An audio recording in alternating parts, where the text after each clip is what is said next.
November, everyone. I made a ton of stuff in October, and I just want to talk about it. I didn't make a ton of super spooky stuff.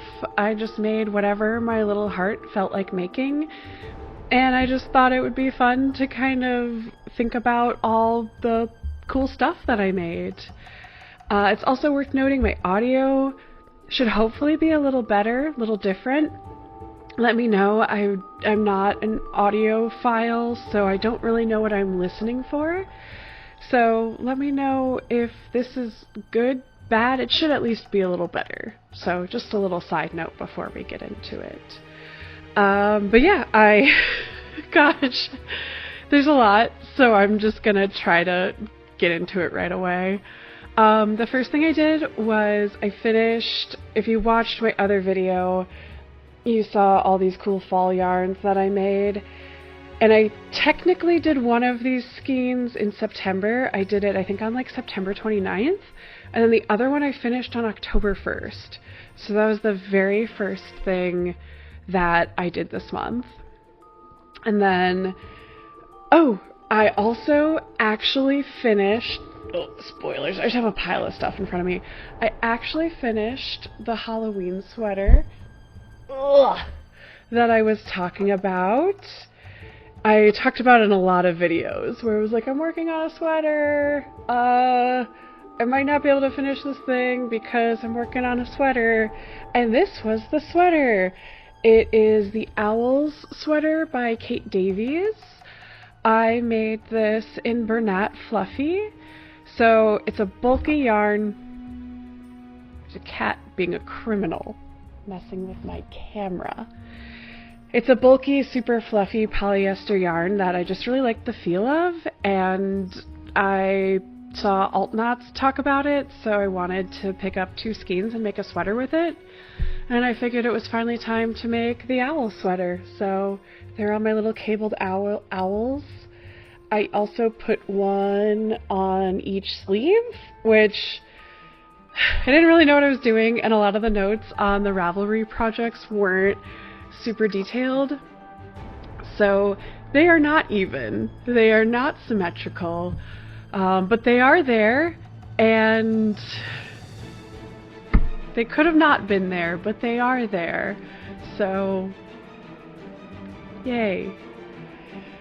This was also Inktober, so I'm not sure if I finished the sweater first or my first drawing first. I think I did finish the sweater first, but he's actually behind here. I actually finally put some art up, and I will post a better photo, but I finished my wizard cat. So, golly, he was so much fun to do. He was technically the second drawing I've ever done with a background, but he was the first I've ever done with, like, a real background. So the background took forever. I also added this little, like, secret Wendigo in the back, and I spent so much time, like, picking out the colors for his clothes. And God, I feel like that drawing just took forever, and that was also when I decided I'm not gonna do 31 drawings for Inktober, because that first drawing took me like a full week. I think I was on like, it wasn't a full week, I think I was on like day 5 or 6 when I finished it. So I was like, okay, if one drawing is taking me 6 days, what if I just do one a week? And there's some foreshadowing for you. So regardless, I was like, let's do quality over quantity this year, and I'm super happy with Wizard Cat. So, next, or at least according to my cute little list that I had to write out because I made so much junk in October, right after that, my next project was my little flower spider, who is hanging up just in a hallway over there, so I can't point at her. But same deal. She was a ton of flowers, a ton of grass. It was just a lot of detail and color, and I had a lot of fun with her too. So not much to say on that. I was just like, yes, backgrounds. That's right. I wasn't even gonna give her a background. But but I was so obsessed with Wizard Cat that I was like, she needs more flowers, she needs to have a background, and now she does, and I love her very much. Okay, what's next here? I spun up, I don't think I've talked about this yet here on the channel, but I am spinning some yarn for a hand-spun sweater. And I did one of the gray and one of the bright pink in September, and then I did another gray and another pink in October. I did the math. I think I only need 3 of the pink and 6 skeins of the gray. So I'm... oh god, what is that? I can't do math in my head. But I only have 4 more of the gray and 1 more of the pink, so just under halfway there, which isn't bad at all. I'm spinning this up on my Ashford traditional, and it goes really quick, honestly. And when I get together with my spinning group, it's awesome. Like, I don't even think about spinning. I'm just hanging out with people and spinning, and it's so nice. So I think spinning is also this Saturday. So if I do more of these videos of like what I did in a month, probably be one of these in that video too. I'm also probably going to keep better track. I didn't even have the idea for this video until like 2 days ago, like on November 1st. I was like, it'd be cool to talk about everything I made, but then I had to just go through my phone and hope I took photos of everything because I don't remember everything I made. I made so many things. Okay, so in that same vein, I'm doing a knit along with some folks from the Madison Knitters Guild, and the knit along is just make any kind of colorwork sweater you want. So like I showed you, I am spinning up yarn for a colorwork sweater. I'm doing the Stego sweater by Hunt Hand Knits. I haven't even started it yet. I have nothing to show you. But we were supposed to knit up a gauge swatch, and I hate knitting up gauge swatches, so instead of just knitting a 4" by 4" piece of fabric, I guess I thought it would be more fun to take a bunch of the elements from the pattern itself and make this cute little like neck warmer headband thing. So like, it literally is big enough, like, to be a little cowl. I started it as a headband, but it's so thick. It's so thick. It technically works as a headband, but I think it's cuter as a little cowl. So either way, I made a thing, and I made a thing out of hand spun, and it also helped me get my gauge because it's so big. Like, there's so much information to work off of. And I learned a lot doing this. I took a lot of advice from the people in the guild. Like, if you're going to knit your sweater in the round, knit your gauge swatch in the round. If you're going to be doing color work in your sweater, do color work in your gauge swatch. I did a plain gauge swatch flat with no color work, and I have to go up 2 needle sizes from that, despite that plain gauge swatch being like almost perfectly to gauge. So I want to start the sweater, of course, but I have a hat on the needles right now that I need the needle size for the ribbing on the collar, so I literally can't start that until I finish that hat. So that is one of my plans for today, so I can get started on the sweater, because seriously, look at this color combination. I'm so excited, and everyone I show is so excited too, so I'm just all around so excited to have a sweater covered in bright pink Stegosaurus. Okay, so I only did 2.5 drawings for Inktober. I have this. Oh my god, I can't see anything. There. Can you see that? Yeah. Oh, I sketched this. And then I got so intimidated by it. I've literally been procrastinating on this for like almost 3 weeks now. The boots I want to do in black, so I'm like a little scared on how I'm going to color those in Copics.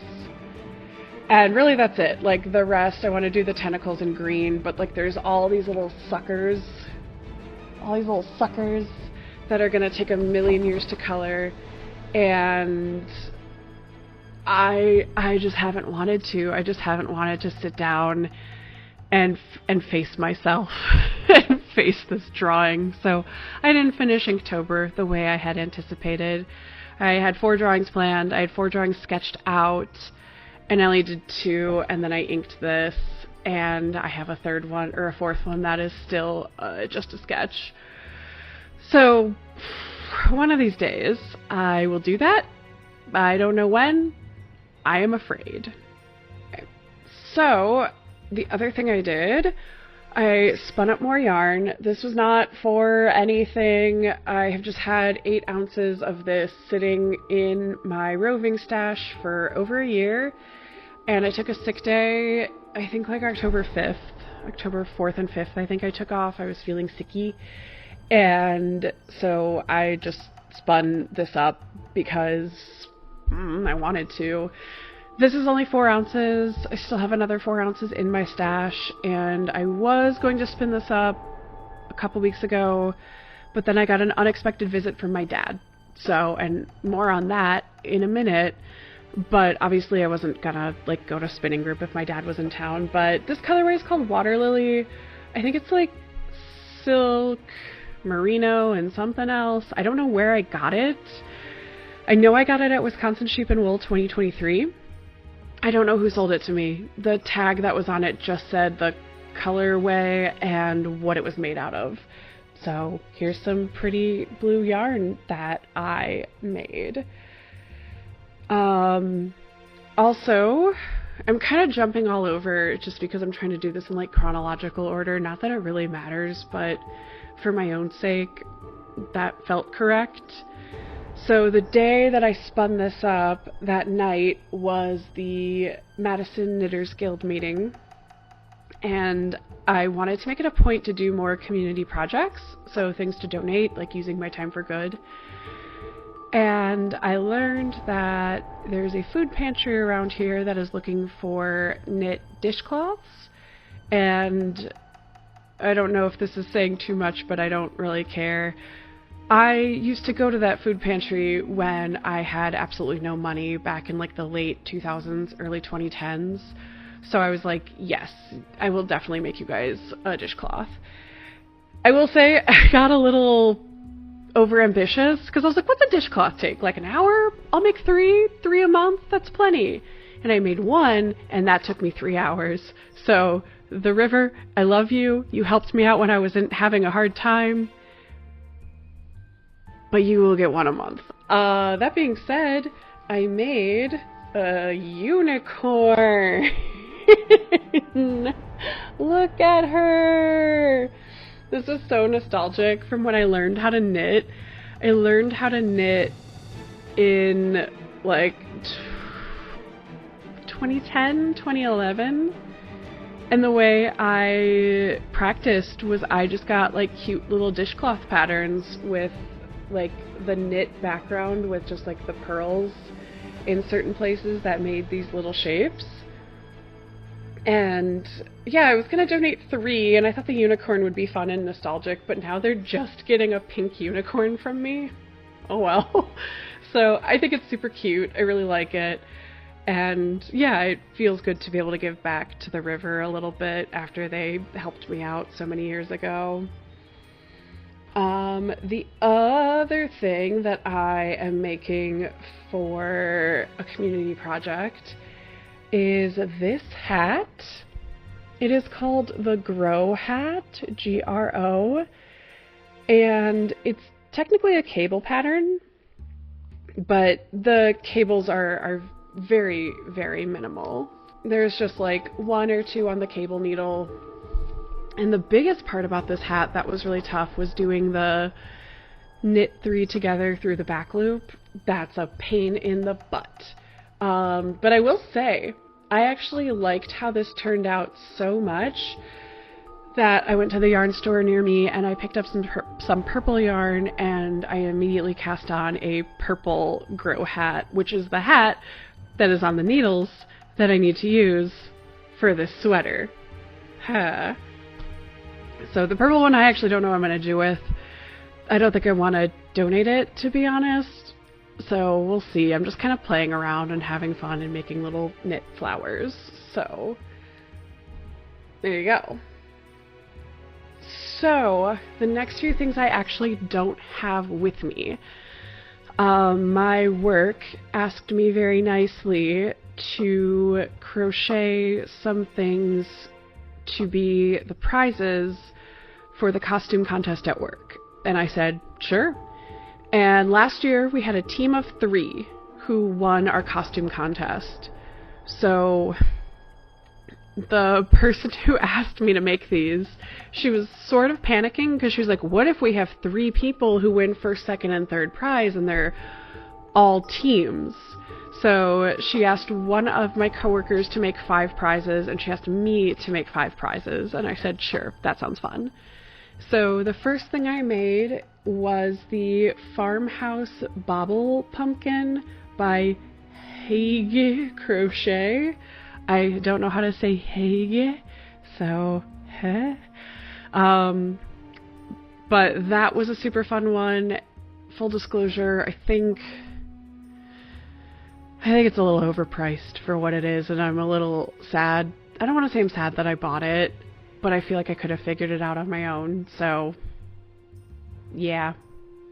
But I have the pattern, and I didn't have to think about it, and isn't that what getting a pattern is all about? Like, you don't have to engineer something, and I especially didn't want to engineer a thing that I was donating my time for to make. So I made one of those. I did the little cinnamon stick because I think that's super cute. I made the Creepy Candy Corn by Anna Bolchenko, which I've been seeing this fad of like cool little Halloween things that have this like spooky kind of ghosty face on them. And I had had the Creepy Candy Corn in my favorites for a while, so I was like, well, this is a good excuse to buy the pattern and make it, and it turned out awesome. I want one for myself. I love it, no notes. And then I also got I made the Mini Poisoned Apple by Faney Toys, which, same thing, has this like spooky little like drippy ghost skull face, and I had a ton of fun with that. I did, oh my god, what did I do? I think I did purple poison over a green apple, and I was going to do a cool greeny slime color over red, but I didn't have any slime color. But I still think it turned out pretty nice. It's a good little pattern. I also made 2 pet ghosts. I used the pattern Howl the Littlest Ghost by Cafe Del Craft. I've made a million howls. It's my absolute favorite tiny little ghost pattern. It takes like an hour. I think it's super cute. I think it's well made. It's no sewing required. And I have these little glass bottles that I ordered from Amazon. I just put little fake plants on the bottom. I put my little howl inside, and then you have a little pet ghost. I also used the glow-in-the-dark yarn from Joann Fabrics, so it glows in the dark, which is super cute. I don't know if anyone actually knows that, but they might find out eventually. They might not. It's a little secret. So I made 2 of those, made 2 little pet ghosts, and those are always super cute. So those were my prizes for the costume contest at work that I made. We're getting there. There's still more things than you would think. So when my dad visited, he brought down a spinning wheel that he found in a thrift store up in northern Wisconsin that he found for $70, which is such a steal. And I knew about it. He told me he found it, I think, back in August, and he was like, I found this. Do you want it? And I was like, sure. I mean, I see a treadle on it, so I don't think it's a spinning wheel-shaped object. I think it's like a proper spinning wheel, but I was down here in southeast Wisconsin. My dad was way up north in like southwest or northwest Wisconsin. So I was like, you know what, it's $70. If this is a real wheel, it will be worth my time, and if it's not a real wheel, $70 is not nothing, but it's not like I'm throwing away $300. So I said, you know what, pick it up. And he brought it down, and it's a real wheel, and I made yarn with it. But I will say, the Sunday that he came down, I spent like 4 hours cleaning up this wheel. It was covered in spider webs and dust and dirt and you name it. I cleaned it up. I sanded it down. I used some beeswax and orange polish, and I shined her up, and I oiled up the wheel because it was squeaking. So it was so squeaky, it was making so much noise. I used my spinning wheel oil on it. She's gorgeous. I will say, I didn't record the process of refurbishing it, and the reason I didn't was because I just wanted to be in the moment. And I had this old wheel that I thought was from an antique store, but was actually from a thrift store, but I could tell it was older. And I didn't want it to be about content. Genuinely, at the time, I was like, I didn't even listen to music. I didn't listen to any music.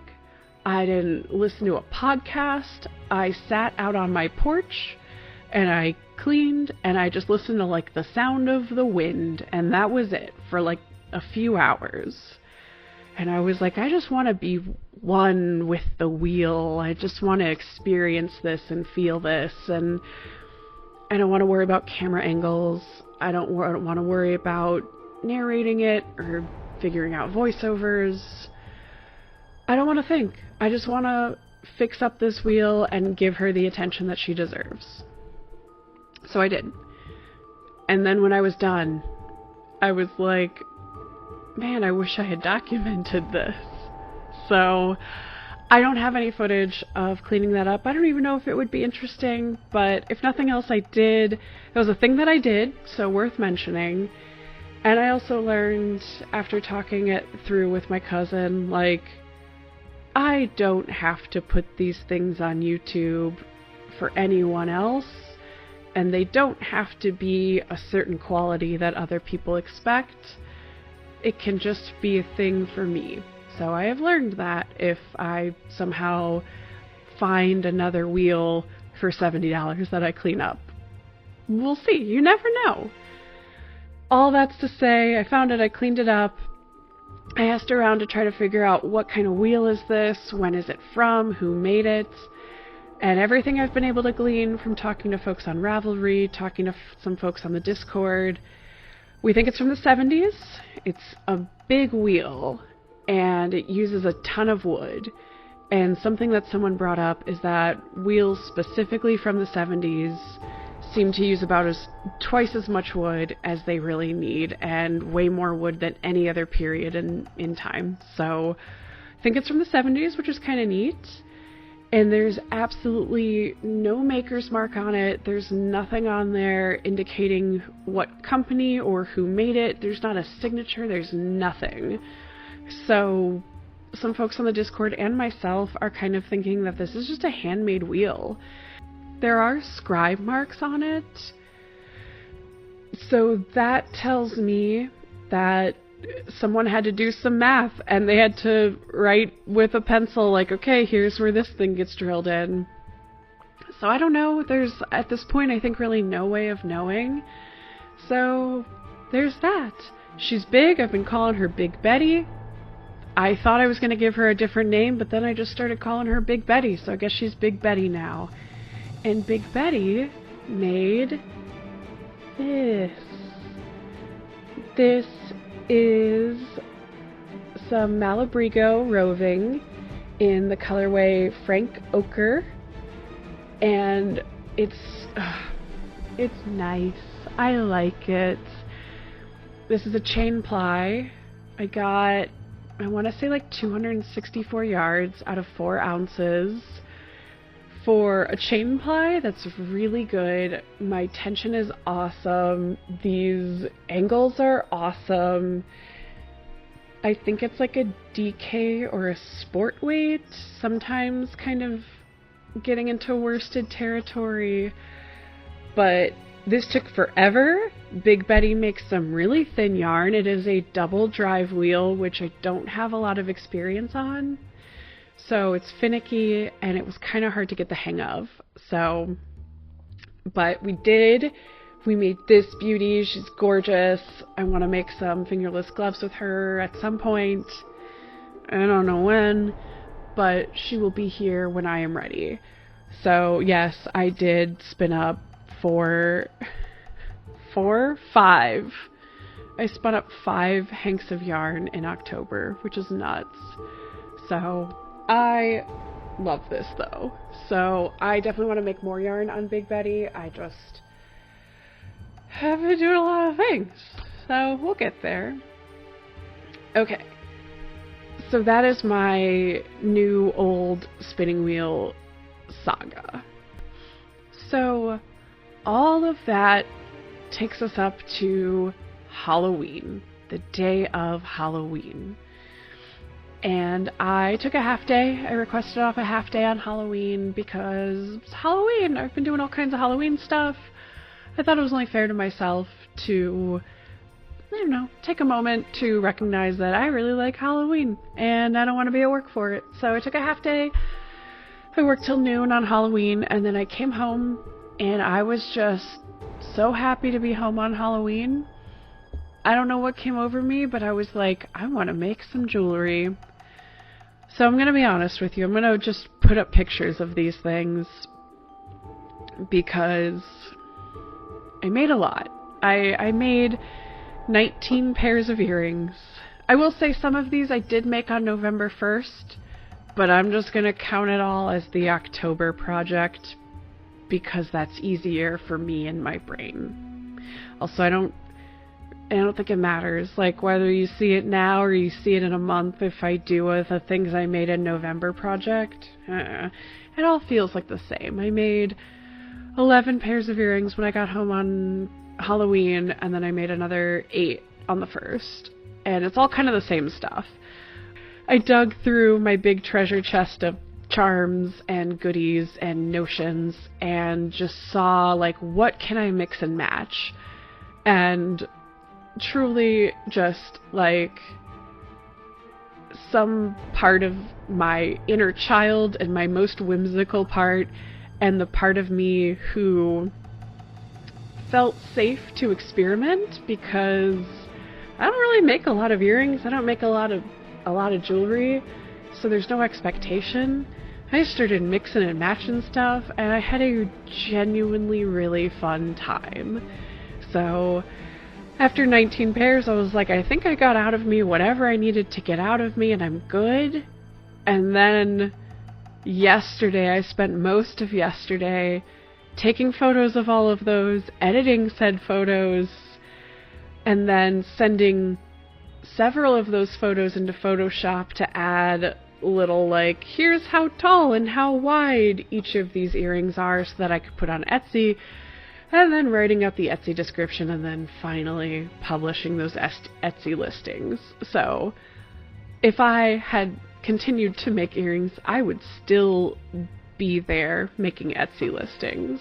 So I was good. I felt good with what I came up with.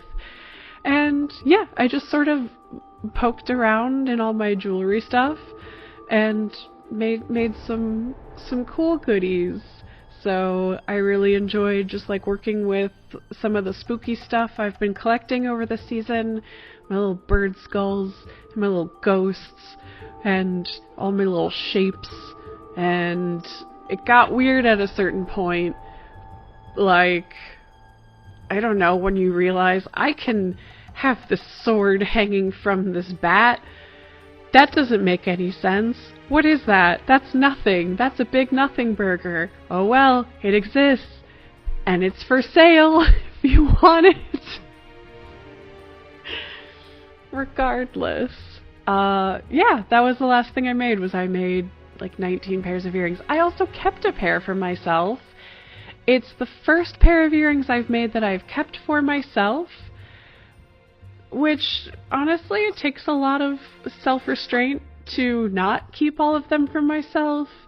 But also, I don't really wear earrings, so if I kept all of them for myself, would I really wear them? I don't know. But I kept some for myself. I kept one pair of bird skull earrings just inside a little rectangle, and I wore them on Halloween and also on the 1st, and I just really like them. So it's been really cool and weird and fun getting into jewelry making because not really a jewelry kind of person, but I don't know. It's been really fun, and I don't know if my stuff is good, but a lot of people have been really supportive of it and telling me that it's good, so they have no reason to lie to me. So it feels really good to kind of get some positive reinforcement on that, because I'm looking at it, I'm like, I don't know what an earring is supposed to look like. Is it supposed to look like this? I hope so. So yeah, it's been super cool and fun. I want to make more, and I didn't count up how many things I finished in October, but it was so many. Looking forward to November. It's always hard to come up with plans because I never follow them, but I would like to work on my dinosaur sweater and of course spin up more yarn for that. I don't know what else. I'd like to finish my Inktober drawings. I have this and one more, and if I can finish that, then I can at least feel like I've finished the thing that I had to finish, and then I'd like to draw a little bit more, and so I can start sketching some other stuff out. So I'd like to do that. Got a couple Christmas gifts I want to make. I have a couple ideas for Christmas for things I want to stock my Etsy with, but I don't think I want to make a big deal out of it. I've said that before though, so we'll see. Just want to kind of make a few things because I've already been feeling really Christmassy, so I want to get a head start on that if I can. And I want to finish my purple hat, but I have to finish that soon. To start this, I have to finish that, so that will be in the next one of these videos. And yeah, we'll see what else I come up with, and we'll go from there. So anyway, thank you guys for watching so much.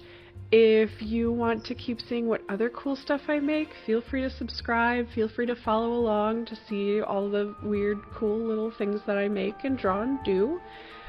And until I see you guys in the next one, which I don't know when that will be, happy Halloween.